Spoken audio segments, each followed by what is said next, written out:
Sir Sharmila గారు జగన్మోహన్ రెడ్డి గారికి complete opposite గా మారిపోయినట్టు మనకు కనిపిస్తూ ఉంది సార్. నిన్న తీవ్రమైన విమర్శలైతే చేశారు. కాదంబరి చిత్వాన్ని ఇష్యూలో కానివ్వండి, అక్కడ జగన్ గారిని తప్పుపట్టారు. వరదల విషయంలో కూడా జగన్మోహన్ రెడ్డి గారిని తప్పుపట్టినట్టు తెలుస్తుంది. ఎందుకు ఈ విధంగా కంప్లీట్ గా దాడి చేసేస్తున్నారు? అంటే కూటమి వైపు నుంచి ఎటువంటి లోపాలు ఎత్తి చూపట్లేదు. కేవలం జగన్మోహన్ రెడ్డి గారి పైన షర్మిల గారు ఫోకస్ చేయడం మనం చూస్తున్నాం. మరి దీన్ని ఏ విధంగా చూస్తారు? ఇంకేం మాట్లాడింది సార్ షర్మిల గారు? ఆమె ఎలక్షన్ ముందు నుంచి కూడా కూటమి వైపు నుంచి జగన్ని విమర్శిస్తున్నట్టే ఉంది. ఎందుకంటే మనం చాలాసార్లు చెప్పుకున్నాం కూడా, తెలుగుదేశం మీడియా ఆమెకి ఎంత ఇంపార్టెన్స్ ఇచ్చింది దాన్ని బట్టే ఆమె రోల్ తెలుస్తుంది. ఒకప్పుడు పవన్ కళ్యాణ్ ఇలాగే ఉండేవాడు. ఆయన ప్రతిపక్షంలో ఉండి ప్రతిపక్షాన్నే విమర్శించేవాడు. తను ఒక ప్రతిపక్షంగా ఉంటూ ఇంకొక ప్రతిపక్షాన్ని జగన్ని విమర్శించడమే పవన్ పనిగా పెట్టుకున్నాడు అప్పట్లో. అది మన అందరికి తెలుసు. అలాగే ఇప్పుడు షర్మిల కూడా పవన్ ప్లేస్ ని షర్మిల ఆక్యుపై చేసినట్టు తెలుస్తుంది. అయితే షర్మిల ఇండిపెండెంట్ కాదు. ఆమెకు కాంగ్రెస్ పార్టీకి, జాతీయ పార్టీకి పిసిసి అధ్యక్షురాలు. అంటే జాతీయ పార్టీకి ఒక విధానం ఉంటుంది. రాష్ట్రానికి విధానాలు మారవు. ఆ రాష్ట్రంలో ప్రభుత్వ వ్యతిరేకత ఉన్న చోట ఆ ప్రభుత్వానికి వ్యతిరేకంగా పనిచేయడం ఉంటుంది. అది గతంలో జగన్ ప్రభుత్వం ఉంది కాబట్టి ఈమె జగన్ని టార్గెట్ చేస్తుంది అనేది సమర్థించుకున్నారు. Okay, fine. ఎందుకంటే అధికారంలో ఉన్న పార్టీ అరాచకాలు ఎక్కువ చేస్తుంది కాబట్టి దానికి వ్యతిరేకంగా ఉండడం అవసరం. షర్మిల ఆ పని చేసింది, మంచిదే. కానీ ఇప్పుడు ఎవరు అధికారంలో ఉన్నారు? కూటమి అధికారంలో ఉంది. ఎన్డీఏ కూటమి అధికారంలో ఉంది. దేశవ్యాప్తంగా కాంగ్రెస్ కు ప్రధాన శత్రువు ఎవరు? ఎన్డీఏ కూటమి. సో ఇక్కడ కూడా ఆంధ్రప్రదేశ్లో కూడా ఎన్డీఏ కూటమి అధికారంలో ఉన్నప్పుడు ఎన్డీఏ కూటమి చేసే తప్పుల్ని ఎత్తి చూపడం, ఎన్డీఏ కూటమి ప్రజా వ్యతిరేక విధానాలు అమలు చేస్తుంటే దాన్ని ప్రశ్నించడం, ఇది కదా కాంగ్రెస్ పార్టీ చేయాల్సింది. షర్మిల కాంగ్రెస్ పార్టీ లీడరా లేకపోతే ఇండిపెండెంట్గా పనిచేస్తుందా అన్న డౌట్లు అయితే అందరికి వస్తుంది. కానీ ఆమె ఈ ప్రభుత్వం ఏర్పడినప్పటి నుంచి ఎప్పుడు కూడా చంద్రబాబుని గట్టిగా నిలదీయట్లేదు. వైసీపీ వాళ్ళు చెప్పినట్టుగా చంద్రబాబుని పూలతో కొడుతుంది, జగన్ని రాళ్లతో కొడుతుంది. సో ఇది కనిపిస్తా ఉంది ప్రతిసారి. ఇప్పుడు మళ్ళీ ఆమె ఒక పక్క వరదలు వచ్చి అతలకుతలం ఆంధ్రప్రదేశ్ ఒకవైపు అవుతుంటే వాటి మీద ఆమె ఉద్యమాలు చేయాలి, వాటికి సరిగ్గా సహాయక చర్యలు అందట్లేదని ఆమె ప్రెజర్ చేయాలి. కనీసం కేఏ పాల్ని చూసి నేర్చుకోవాలి. కేఏ పాల్ నిన్న విజిట్ చేసి కేఏ పాల్ డిమాండ్ చేశాడు. చంద్రబాబు బాగా పనిచేస్తున్నాడని కూడా కేఏ పాల్ కితాబ్ ఇచ్చాడు. అయితే చంద్రబాబు ఇప్పుడు పనిచేస్తున్నాడు కానీ ముందుగా ఏం చేశాడు? 28 ఆగస్టు 28 హెచ్చరికలు ఐఎండి చేసింది ఇండియన్ మెటీరియలాజికల్ డిపార్ట్మెంట్. చేస్తే దాన్ని సమీక్ష కూడా చేయలేదు చంద్రబాబు. దాన్ని పట్టించుకుంటే ఇంత జరిగేది కాదు. ఇప్పుడు పనిచేస్తే సరిపోతుందా అనేది కూడా ఆయన విమర్శించాడు. అంటే ఒక పక్క చంద్రబాబును అప్రిషియేట్ చేస్తూనే ముందస్తుగా చంద్రబాబు స్పందించడంలో ఫెయిల్ అయ్యాడన్న విషయాన్ని కూడా పాల్ తీసుకొచ్చాడు. మరి ఆయన చిన్న పార్టీ, ప్రజాశాంతి పార్టీ అనేది నిజానికి ఆయన సింగిల్ మ్యాన్ పార్టీ అని చెప్పొచ్చు. దాంట్లో పెద్ద నాయకులు కూడా ఎవరు లేరు.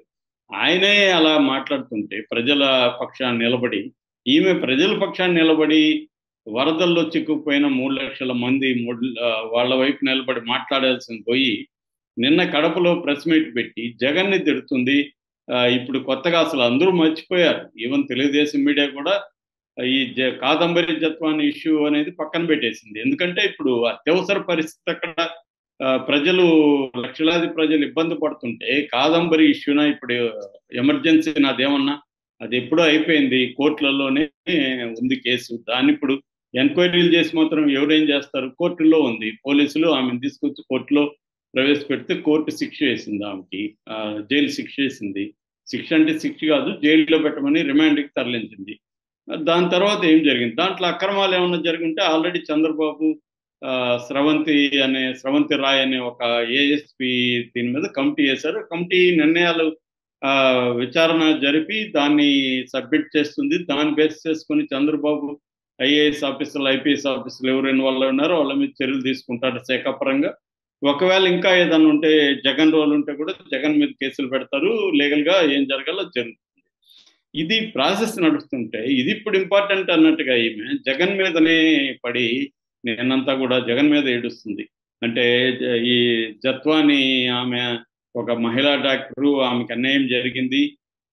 సో ఆమె సామాన్యురాలు అయింటే వీళ్ళు ఎప్పుడో మూసేసి ఉండేవాడు. ఆమె అసామాన్యురాలు, ఆమె సినిమా యాక్టర్, ఇవన్నీ చెప్తుంది. నిజానికే చంద్రబాబు తెలుగుదేశం వాళ్ళు మీడియా పట్టించకపోతే ఆమె సైలెంట్ గానే ఉంది. ఆమె గొడవ ఎక్కడ చేయలేదు. వీళ్ళు వచ్చి ఆమెను తీసుకొచ్చి ఏదో ఒక ఇష్యూ కావాలి కాబట్టి వీళ్ళు దింపినట్టుగానే అందరికి అర్థమవుతుంది. దీన్ని ఇప్పుడు డైరెక్ట్గా జగన్కి ఇన్వాల్వ్ చేసి సజ్జన్ జిందాలు జగన్ అడిగాడు, జగన్కి తెలియకుండా వీళ్ళు చేస్తారా, జగన్కి ఇద్దరు కూతుర్లు ఉన్నారు, ఇలాగా మాట్లాడడం మొదలుపెట్టింది. అసలు విచిత్రంగా ఉంది. కాంటెక్స్ట్ కాదు ఇవాళ జగన్ జత్వాని అనే ఇష్యూనే ఇవాళ రంగంలో లేదు. మీడియా పట్టించుకోవట్లేదు, పొలిటికల్ గా తెలుగుదేశం వాళ్ళు కూడా దాన్ని పట్టించుకోవట్లేదు. దీని గురించి ఇలా మాట్లాడుతుంది. ఇది ఎంతసేపు ఆమెకి తన పర్సనల్ అజెండానే ఇంపార్టెంట్. తనకి జగన్కి పడదు, జగన్ వల్ల తనకి కోపం ఉంది, తనకేదో నష్టం జరిగిందని భావిస్తుంది. ఇటు ఆస్తుల పరంగా, ఇటు రాజకీయంగా ఆస్పిరేషన్స్ పరంగా జగన్ నాకు నష్టం చేశాడని భావిస్తుంది. అంతవరకు ఓకే, ఫైన్. కానీ ప్రజల పక్షాన నిలబడే ఒక రాజకీయ పార్టీకి, నేషనల్ రాజకీయ పార్టీకి పిసిసి ప్రెసిడెంట్గా నువ్వు ప్రజల వైపు నిలబడి మాట్లాడాల్సింది పోయి ఆమె జగన్ ని వ్యతిరేకించడమే ఆమెకి ఏకైక అజెండాగా ఇచ్చిపోయింది. అందుకనే కాంగ్రెస్ పార్టీ కూడా అధిష్టానం ఈమె పట్ల కొంత కోపం ఉందని చెప్తున్నారు. అందుకే ఈమె కమిటీ ఇప్పుడు అక్కడ వివిధ కమిటీలకు సంబంధించి ఈమె పెడితే కూడా వాళ్ళు ఇప్పటివరకు ఏమీ రిప్లై లేదు, నిర్ణయాలు తీసుకోవట్లేదు. ఎందుకంటే ఈమె ఒంటెత్తుగా ఉంది, తన వాళ్ళని ఆ కమిటీలో పెట్టుకుంటుంది, సీనియర్స్ని ఎవరిని కన్సల్ట్ చేయట్లేదు అన్న అభిప్రాయం వాళ్ళకు ఉంది. అందుకని దాన్ని పెండింగ్లో పెట్టారు. సో ఈ నేపథ్యంలో ఈమెమన్నా కూటమి వైపు వెళ్ళిపోతుందా, లేకపోతే తెలంగాణలాగా సొంతంగా పార్టీ పెట్టుకొని మళ్ళీ చంద్రబాబుకి షాడో లాగా పనిచేస్తుందా, ఒకప్పుడు పవన్ కళ్యాణ్ పనిచేసినట్టు అనేది చూడాలి. అది కానీ ఉంటే పవన్ కళ్యాణ్ కంటే ఆయనకు ఉండే కరిష్మా వేరు, ఆయనకు ఉండే సినిమా గ్లామర్ వేరు. ఈమెకేం గ్లామర్ ఉంటుంది, ఈమెను ఎవరు పట్టించుకుంటారు? కాంగ్రెస్లో ఉంది, జగన్కి నష్టం జరుగుతుంది కాబట్టి కొంత తెలుగుదేశం మీడియా మాట్లాడుతుంది, కానీ అదర్వైజ్ ఆమెను ఎవరు ప్రజలైతే పట్టించుకోరు. వందల సంఖ్యలో కూడా ఆమె సభ పెడితే వచ్చే పరిస్థితి లేదు ఇవాళ. ఎందుకంటే ప్రజల సమస్యల కోసం పనిచేసి, ప్రజల కోసం ఆమె పనిచేస్తూ నిలబడితే అప్పుడు కొంత ప్రజల్లో సానుభూతి వస్తుంది. కానీ జగన్నే తిడుతూ ఉంటే, జగన్ ఆల్రెడీ చిత్తుగా ఓడించి పక్కన పెట్టారు జనం. ఇప్పుడు నువ్వు జగన్ని తిట్టడం వల్ల లాభం ఏంటి? నువ్వు ప్రజల సమస్యలు కదా, జగన్ తిట్టడం వల్ల జనాలకి ఏం మేలు జరుగుతుంది? జగన్ అక్రమాలు చేస్తుంటే వాటిని చేయడానికి ఎట్లాగో కూటమి ప్రభుత్వం అదే పనిలో కదా ఉంది. కూటమి ప్రభుత్వం జగన్ని సర్వనాశనం చేయాలని ఆల్రెడీ ప్లాన్లో ఉన్నారు వాళ్ళు. ఏ కేసుని వదలకుండా వాళ్ళు పైకి తీస్తారు కదా. నీకెందుకు అది? నీ పని ఏం చేయాలి? నువ్వు కాంగ్రెస్ పార్టీని ఎట్లా డెవలప్ చేయాలనేది ఫస్ట్ కర్తవ్యం కదా. కాంగ్రెస్ పార్టీని అభివృద్ధి చేయడానికి కదా నిన్ను పెట్టారు, అది చేయట్లేదు. సో ఇది మేజర్ ప్రాబ్లం. రెండవది గుడ్లవల్లేరు ఇష్యూ కూడా ఈమె ఆల్రెడీ గుడ్లవల్లేరు దీని మీద 3 ఐజీలతో కూడిన ఒక కమిటీ వేసాడు చంద్రబాబు. ఆయన ప్రాపర్గా దాన్ని డీల్ చేస్తున్నాడు.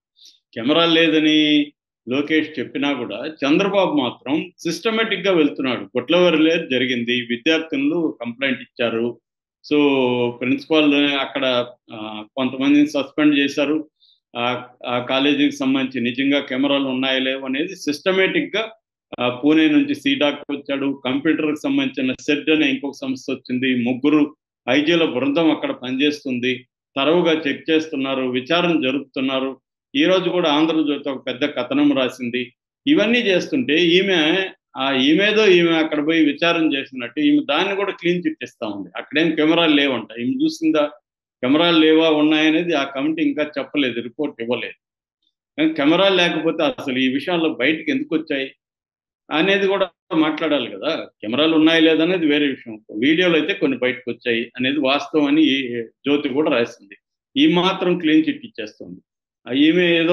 ఈమె కంప్యూటర్ ఎక్స్పర్ట్ లాగా అక్కడ షవర్లో పెడితే అంట షవర్ పనిచేయదంట, కాబట్టి షవర్లో పెట్టలేదంట.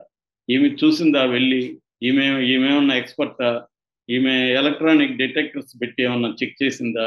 అంటే కూటమికి నష్టం వచ్చే విషయాల్లో క్లీన్ చిట్ ఇస్తుంది, జగన్కి నష్టం వచ్చే విషయాలు మాత్రం హైలైట్ చేస్తుంది. ఇది కనబడుతుంది. జత్వానిది మాత్రం హైలైట్ చేస్తుంది. జత్వానిది కూడా ఇంకా ఏం తేలలేదు కదా, అప్పుడే ఇంకెందుకు దాని మీద?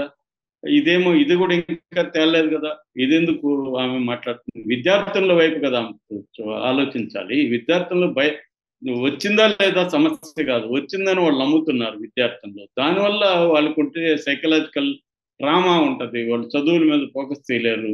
ఎవరి వీడియోలు బయటకు వెళ్ళాయో తెలీదు. ఇటువంటి ఒక భయభ్రాంతంగా ఉన్నప్పుడు వాళ్ళ దగ్గరికెళ్ళి పరామర్శించి, "ఏం కాదమ్మా!